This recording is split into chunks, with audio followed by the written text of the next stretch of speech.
Tak boleh nambah banyak-banyak. Sekarang nih kita nak buat resipi masak ayam. Biasalah masak ayam campak-campak itu senang je. Untuk yang nak buat ayam di rumah, ni ayam kita dah cuci dengan air pencuci beras yang pertama. Ni bahan-bahannya.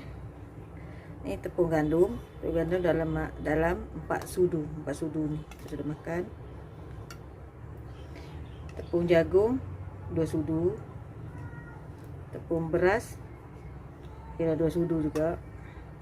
Dan ini kena ada kari daging ya. Kalau ayam kari daging sesudu. Lepas tu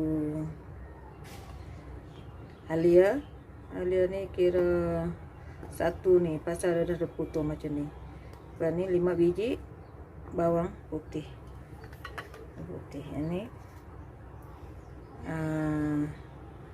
lada hitam, beras migi, garam, lada putih, cabai cili kering.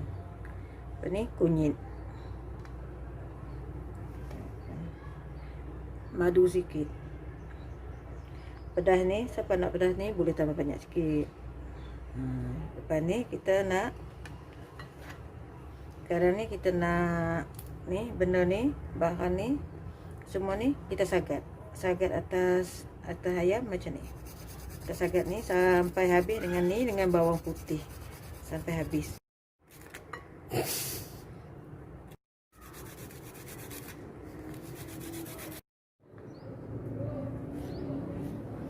Ni yang apa nama tu, bawang putih dengan halia yang kita sagat tadi. Ni dia. Kita sagat ke sini. Ni. Ni bahan yang kita buat tadi, bawang putih dengan halia. Kita campur dulu dengan sini macam ni. Lepas tu kita campak ni, bawa lada hitam. Kita campak tinggal sikit ni lada hitam. Kita campak ni tinggal sikit pula. Itu garam ni jangan banyak sangat, jangan masin. Ni lada putih. Semua ni bahan ni tinggal sikit-sikit ya. Tinggal sikit-sikit untuk kita nak nyampur gandum. Ni siapa nak pedas boleh tambah banyak sikit. Pedas ini. Kalau yang ni kita kunyit ni, kita perhabiskan kunyit. Perhabiskan kunyit tapi tinggal perhabiskan. Dah kunyit ni, sekarang ni kita buh sikit madu kira sesudu sudah makan madu. Lepas ni kita kacau ni, kacau semua bahan ni sekali, kacau sampai rata. Ni dah kira dah sebati macam ni. Kita letakkan dia ke tepi dulu sebelum kita nak buat adunan lain, adunan tepung dia untuk menggoreng. Tepung buat sendiri tak payah nak beli kat kedai, buat sendiri. Lepas ni kita nak nyampur tepung. Pertama tepung gandum. Habis tepung gandum.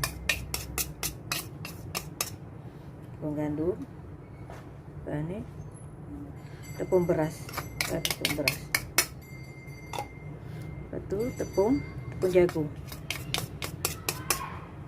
Dan tepung jagung ni kari. Ni pentingnya, penting kari daging. Kalau ayam dah pakai kari ayam, kari daging lah. Campur ni.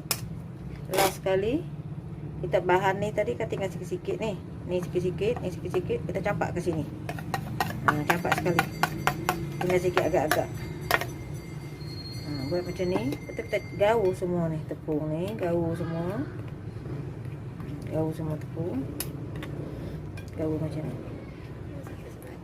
sampai sebati. Senang kan?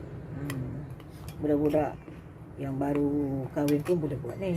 Senang aja. Tak payah kita beli tepung ayam dekat kedai. Ni beli benda ni kita boleh buat banyak ayam. Lepas ni kita nak belai sekarang ni kita dah buat ni, kita campur ni, dah campur tepung. Kita nak masuk minyak pun dah panas dah tu. Kita masuk, kita goreng. Campurkan ni satu persatu, masuk. Senang kan? Buat macam ni je. Cukup senang. Siapa yang nak pedas tu tambah pedas je. Tak kisah nak pedas, tambah pedas.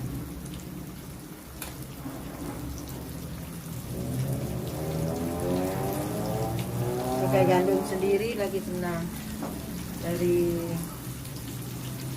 gandum yang kita beli lah. Gandum sendiri, buat sendiri yang senang. Kita boleh nambah banyak-banyak ya. Cukup ayam banyak juga. Wah.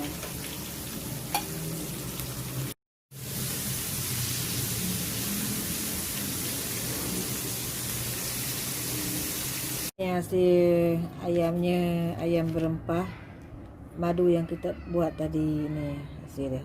Bau wangi, harum baunya. Siapa yang suka tu jangan lupa like, komen, share dan subscribe. Jangan. Terima kasih. Jumpa lagi di resipi seterusnya.